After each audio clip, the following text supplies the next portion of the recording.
Gentlemen, at this time we have welcomed Dall Aglio from the Delphos consulting firm who brings, well, I don't know what he brings, I haven't spoken with Luis, so I don't know. How are you, Luis? How are you? Good morning. How? Is everything okay? Good morning. How are you? Very good. Today things are going well, right? There has been no noise at all, but take it slow.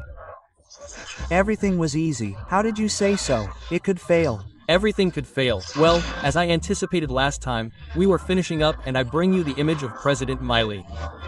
This, and some issues related to expectations. He is clearly not going through a good time. Let's see the slide now. There is a context that has really become very difficult for President Milei. He has a 59% negative image. Notice that the negative image has peaked. The highest peak, yes, even. This one, because here, come closer, we group the bad and the very bad. The very bad has also grown a lot. So it is an anger that has also intensified, isn't it? And the good, which reaches 36%, very close to what is this hard political core of the president, was at a time with a less positive image, with more regular, which was yesterday in March, when he began with the Libra case, which was the first major blow that the president had at the beginning of the year. It had ended with positive expectations already in December, but evidently what is happening not only with the economy, but also with his political system, right? Which is really starting to have many difficulties. His discourse, his narrative, has entered into crisis, but, fundamentally, not only the anti-corruption narrative, that of the caste, but there is a narrative that is very complicated for the president, because it leaves him without, the possibility of much space to recreate an optimistic discourse, which is the discourse or narrative of making the effort, of making the sacrifice to achieve a miracle or achieve the reduction of inflation.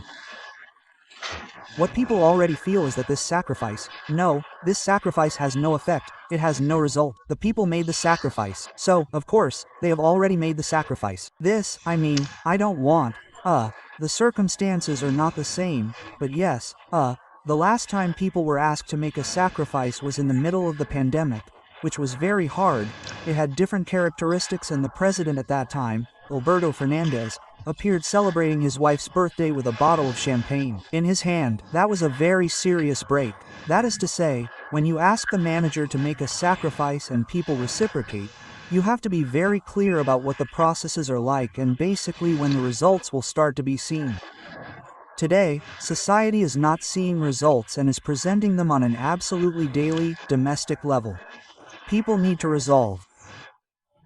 For example, when we were talking about what you said last Wednesday, the president's political discourse has also lost its effectiveness or political action, because stability is an achievement, but it is a stability that does not serve people today. In other words, he does not say that stability is bad, but it is not enough to make ends meet. It is a stability that has also stabilized salaries. And prices have been increasing, and wages have not kept pace with this adjustment, and obviously today, and we saw this with you several times, we have seen it here, 80% of people are barely making ends meet or are not making ends meet at all. So, the president is in a complicated situation of great political vulnerability today.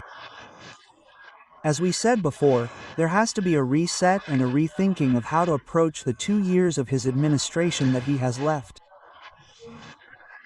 This is very important for Argentines, obviously, and for Argentina institutionally, that things can be put back on track, because today, obviously, he is in a situation, as we were saying, of great vulnerability.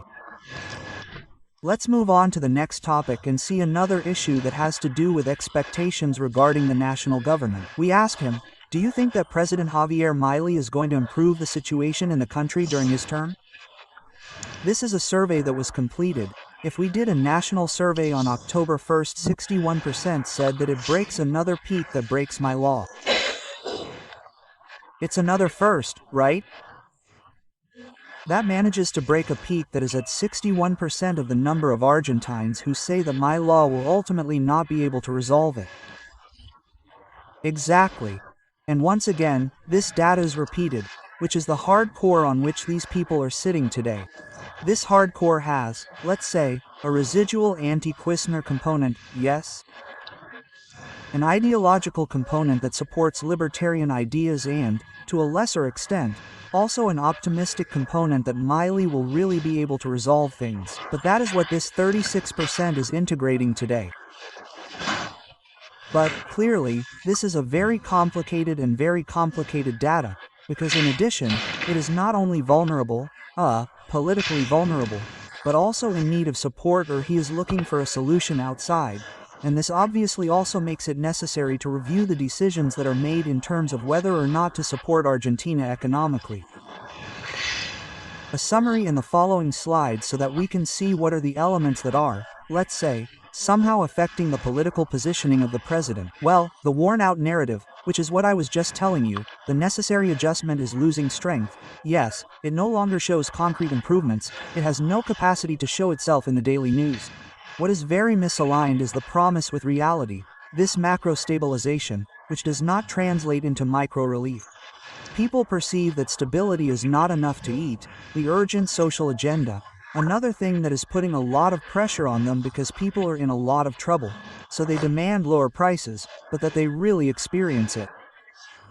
The issue of security continues to be a big issue, although, and obviously these other issues emerged hand in hand with the latest government actions, which are mainly the issue of pensions. And finally, there is a critical area, because in the large urban centers is where the unrest is most concentrated, and they are precisely where the most important electoral rolls are located in view of an election that already has 15 consecutive days left. It has very few days left to straighten out and send messages, at least along some of these lines, which would be what could somehow give it some kind of harmony with society. It is complicated, it is vulnerable. Well, let's wait and see what happens in the next few days until October 26th, when we have the national deputy elections. Thanks, Luis. See you later. Thanks. Bye.